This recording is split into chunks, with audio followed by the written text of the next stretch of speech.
ओम नमो भगवते वासुदेवाय नमः। प्रिय भक्तजनों, आज हम अनंत चतुर्दशी व्रत की कथा का श्रवण करेंगे।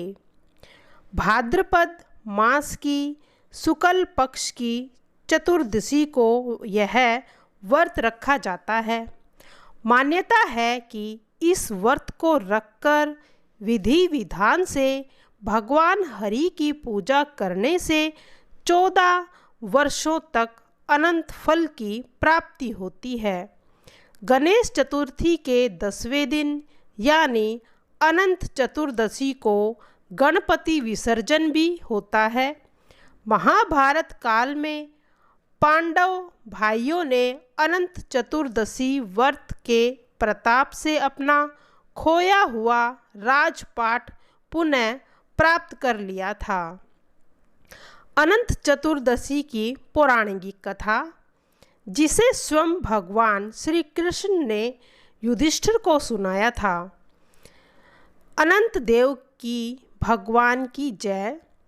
सूत जी ने शौनक आदि ऋषियों से कहा कि पूर्व समय में गंगा के तट पर धर्मराज युधिष्ठिर ने जरासंध वध के लिए राजसूय यज्ञ आरंभ किया। युधिष्ठिर ने भगवान श्री कृष्ण, भीम, सहदेव, अर्जुन आदि भाइयों के साथ अनेक रत्नों से सुसज्जित, मोतियों से जड़ी हुई, स्वर्ग के समान विशाल यज्ञशाला बनाई थी और उसके लिए सब राजाओं को जीत कर ले आए। एक समय गांधारी और राजा धृतराष्ट्र का पुत्र दुर्योधन, जो विख्यात था, उस यज्ञशाला में आया। जल की प्रतिमा को देखकर वह वस्त्र उठाकर धीरे धीरे वहां से चलने लगा। यह देखकर द्रौपदी और अन्य श्रेष्ठ स्त्रियां हंसने लगी। दुर्योधन जल को भूमि समझकर उसमें गिर पड़ा। यह देखकर सब राजा, ऋषिगण और द्रौपदी समेत सुंदर नेत्र वाली स्त्रियां भी हंसने लगी थी। दुर्योधन अत्यंत क्रोधित होकर अपने राज्य में वापस लौट गया। उस समय शकुनी ने मधुर वचनों में कहा, हे राजन, अभी बहुत कार्य शेष है। आप क्रोध का त्याग कीजिए और यज्ञशाला से घर चलें। ऐसा सुनकर दुर्योधन वहां से लौट आया।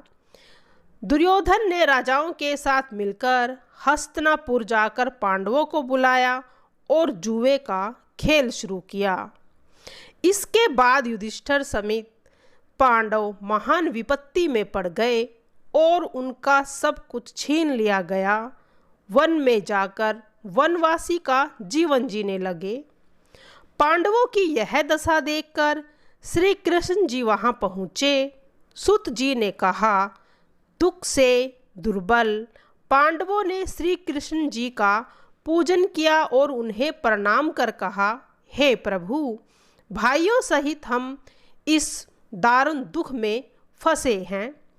हम इस दुख सागर से कैसे पार पाएंगे? हम किस देवता का पूजन करें? कौन सा व्रत करें जिससे हमें यह राज्य पुनः प्राप्त हो जाए?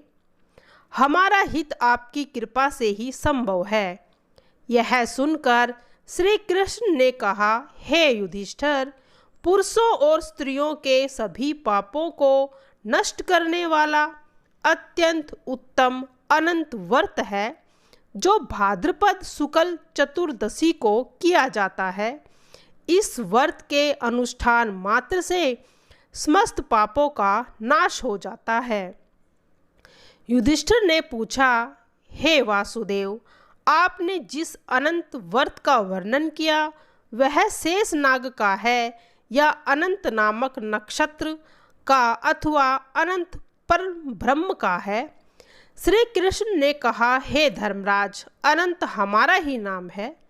इसे हमारा ही स्वरूप जानो।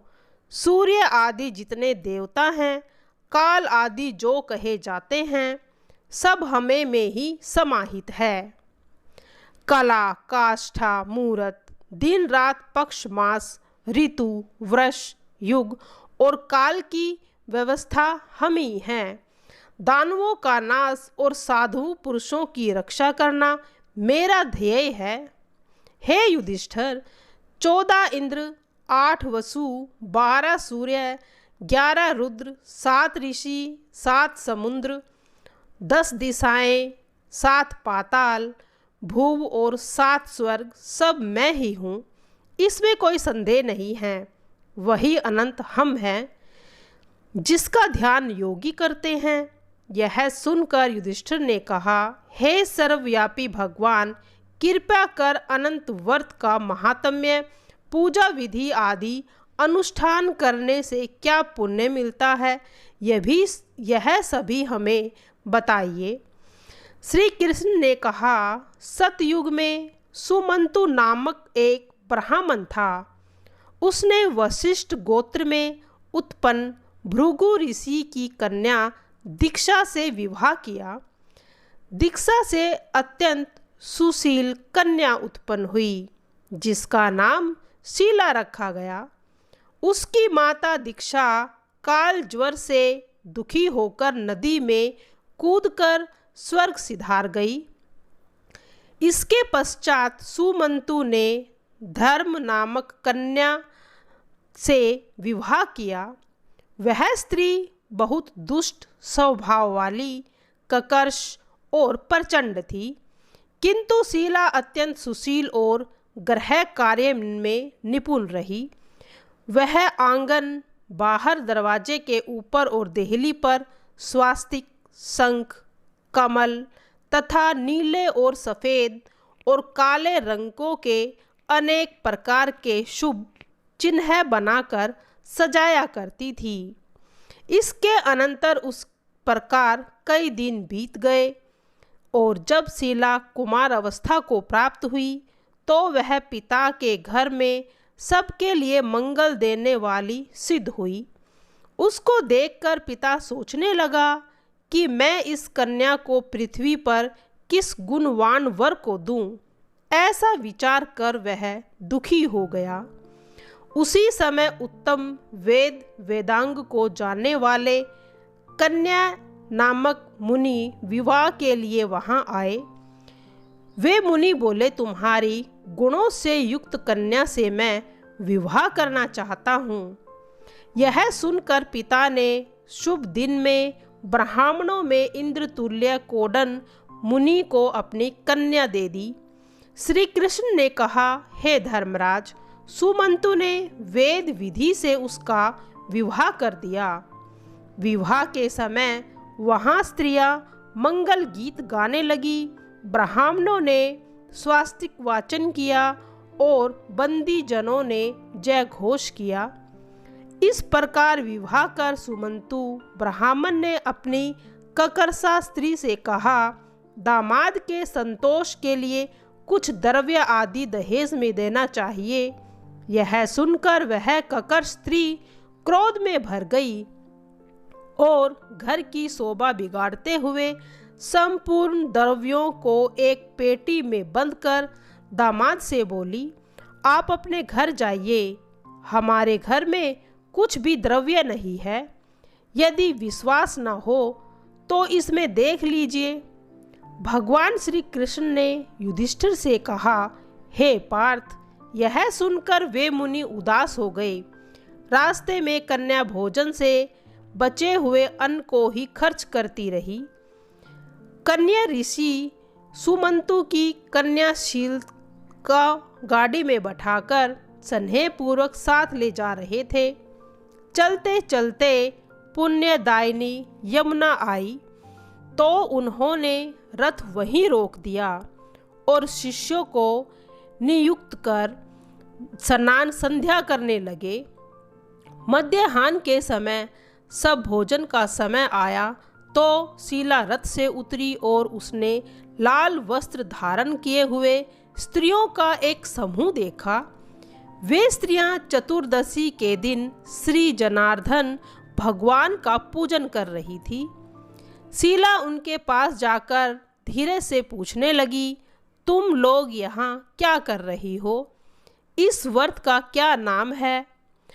तब उन स्त्रियों ने कहा, यह अनंत व्रत है, भगवान की पूजा कर रहे हैं।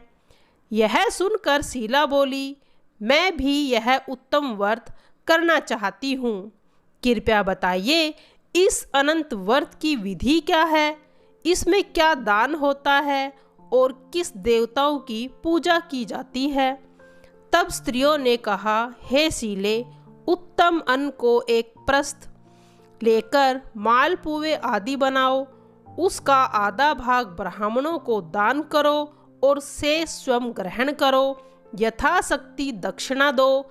यह व्रत नदी के तट पर किया जाए और भगवान श्री हरि की कथा सुनी जाए।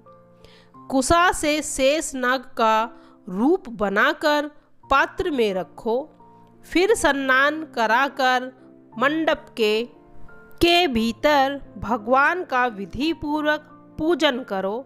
चंदन पुष्प धूप दीप नैवेद्य सहित मिष्ठान अर्पित करो। फिर उनके समक्ष मजबूत सूत का डोरा जिसे केसर से रंगा गया हो, उसमें 14 गांठ लगाकर बाएं हाथ में बांधो। इसके साथ यह स्मरण करो, हे वासुदेव, जिसका कोई अनंत नहीं है, संसार रूपी महासागर में डूबे हुए मेरे उद्धारक बनो। अपने अनंत स्वरूप में मुझे लीन करो। हे सूत्र रूप अनंत भगवान, आपको बारंबार नमस्कार है। ऐसा स्मरण कर सूत्र रूपी अनंत भगवान को बाएं हाथ में बांधकर स्वस्थ चित्त होकर भोजन करो और संसार रूपी अनंत नारायण का ध्यान तथा पूजन कर अपने घर जाओ।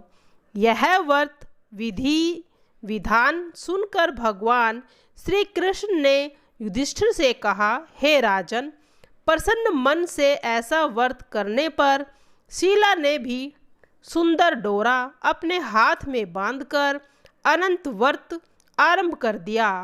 उसने 14 गांठ वाला मेरा डोरा बांधा, ब्राह्मण को आधा भोजन दान दिया और शेष स्वयं ग्रहण कर पति के साथ बैलगाड़ी द्वारा अपने घर लौट आई।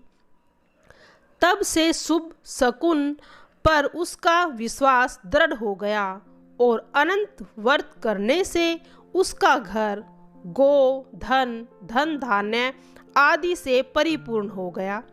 वह सोने माणिक्य और मोती के हारों से विभूषित होने लगी और सदैव अतिथि सत्कार में व्यस्त रहने लगी। शीला सुखपूर्वक जीवन व्यतीत करने लगी। एक दिन जब पति ने उसके हाथ में बंधा डोरा देखा तो उसने शीला से कहा, हे शीला, क्या यह डोरा तुमने मुझे वश में करने के लिए बांधा है? इसका कारण बताओ। यह सुनकर शीला बोली, जिसके प्रसाद से संपूर्ण धन धान्य संपत्ति मिलती है, वही यह अनंत सूत्र मैंने धारण किया है। भगवान श्री कृष्ण ने कहा, हे धर्मराज, लक्ष्मी के मद में अंधे हुए शीला के पति ब्राह्मण ने उसके वचन सुनने के बाद उसके हाथ से डोरा खोलकर जल में छोड़ दिया और अहंकार वंश बोला, अनंत कौन है? इतना कहकर उस मूर्ख ने पाप कर्म करते हुए डोरे को अग्नि में डाल दिया। उधर शीला व्याकुल होकर हाहाकार करती हुई दौड़ पड़ी।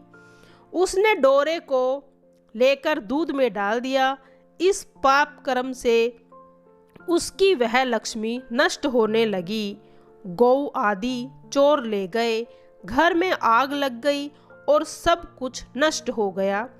जिस तरह से धन आया उस तरह से ही वापस चला गया। इसी प्रकार कुटुंब में भी कलह होने लगे, भाइयों में झगड़े होने लगे और अनंत को फेंकने के पाप से उसके घर में दरिद्रता आ गई थी।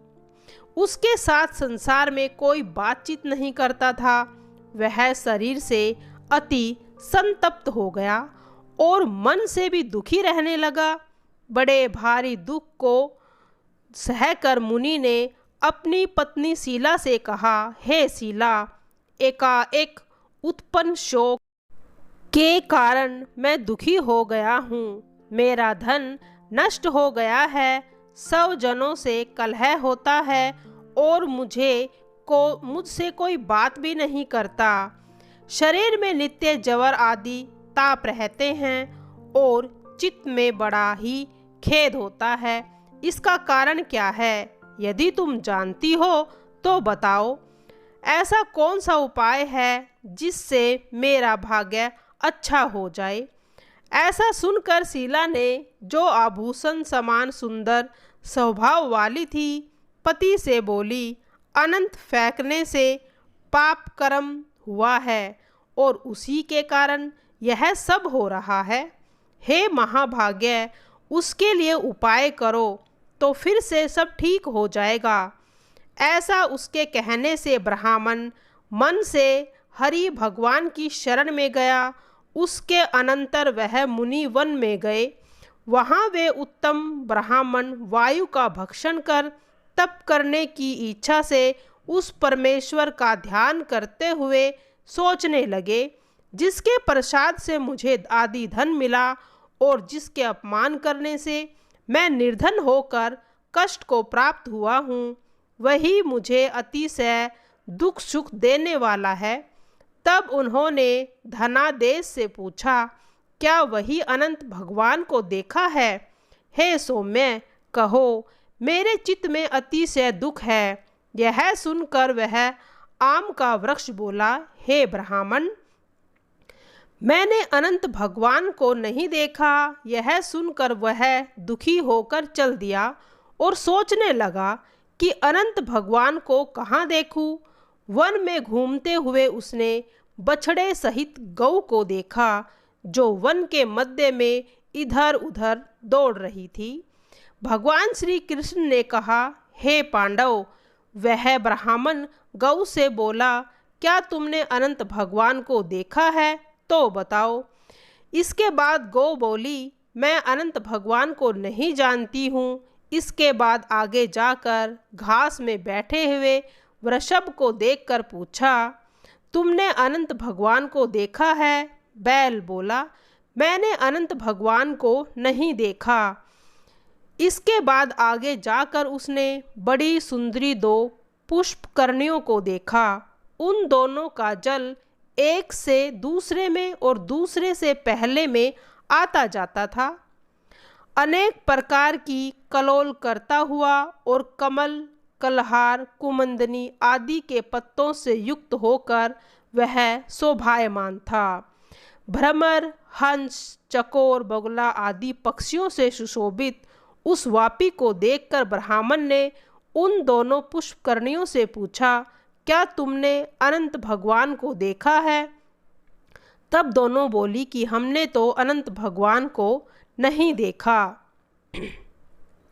इस तरह से ब्राह्मण वहाँ से निराश होकर उसी जगह पर बैठ गया। आगे भगवान श्री कृष्ण कहते हैं, हे राजन, वह मुनि जीवन में निराश होकर बड़ा विकल हो गया। वह गर्म उष्ण श्वास लेकर भूमि पर गिर पड़ा। फिर बेहोश होते ही वह हे अनंत कहकर उठकर चित्त में यह निश्चय करने लगा कि मैं अपने प्राण त्याग दूंगा। ऐसा विचार कर उस ब्राह्मण ने प्राण देने के लिए वृक्ष में फांसी लगा ली। उसी समय दयालु हृदय वाले अनंत भगवान भी प्रत्यक्ष हो गए और वृद्ध ब्राह्मण का रूप धारण कर बोले, यहाँ आओ, यहाँ आओ। यह कहकर उन्होंने उस मुनि का हाथ पकड़कर एक गुफा में ले गए। उस गुफा में मुनि ने एक नगर देखा जिसमें सुंदर स्त्री पुरुष विद्यमान थे और शुभदा दिव्य सिंहासन पर भगवान बैठे थे, जिनके अगल बगल शंख, चक्र, गदा, पद्म और गरुड़ शोभायमान हो रहे थे। वरमाला सहित अनेक प्रकार के आभूषण धारण किए हुए थे। विश्वरूप अनंत भगवान को उस मुनि ने देखा। अतिशय प्रकाशमय स्वरूप वाले भगवान को देखकर उन्होंने ऊंचे स्वर में कहा, हे प्रभु, आपकी जय हो। ऐसा कहकर प्रणाम किया और बोले, हे नाथ, ये पुंडराक्ष, हम पाप रूप पाप कर्म करने वाले हैं। हमारी आत्मा पापमयी है और हम पाप से ही उत्पन्न हुए हैं। आप हमारी रक्षा कीजिए। आप मेरे संपूर्ण पापों को हरने वाले हैं। उस मुनि के ऐसे वचनों को सुनकर अनंत देव ने बड़े कोमल वचन से कहा, हे विप्र, डरो मत। जो तुम्हारे मन में है निसंकोच मुझसे कहो। ऐसा सुनकर मुनि बोले, हे प्रभु, मैंने धन से उन्मत्त होकर अनंत का डोरा तोड़ दिया। उस कर्म से मेरा सारा धन नष्ट हो गया। घर में अपने कुटुंबियों से कलह होने लगा, जिस कारण मुझे कोई नहीं बोलता। इस प्रकार दुखी होकर आपके दर्शन की इच्छा से मैं वन वन भटक रहा हूँ। अब मुझ पर दया कर, आपने मुझ पर कृपा कर अपना दर्शन दीजिए। अब मुझ पर दया करके उस पाप की शांति का उपाय बताइए। ब्राह्मण के ऐसे उत्तम वचन को सुनकर अनंत भगवान कहते हैं, विलंब मत करो। आप अपने घर जाओ और भक्ति भाव से 14 वर्ष तक अनंत भगवान का व्रत करो। इसके संपूर्ण पापों से मुक्त होकर पुत्र पौत्र उत्पन्न कर इच्छित भोग भोग कर उत्तम सिद्धि को प्राप्त करोगे।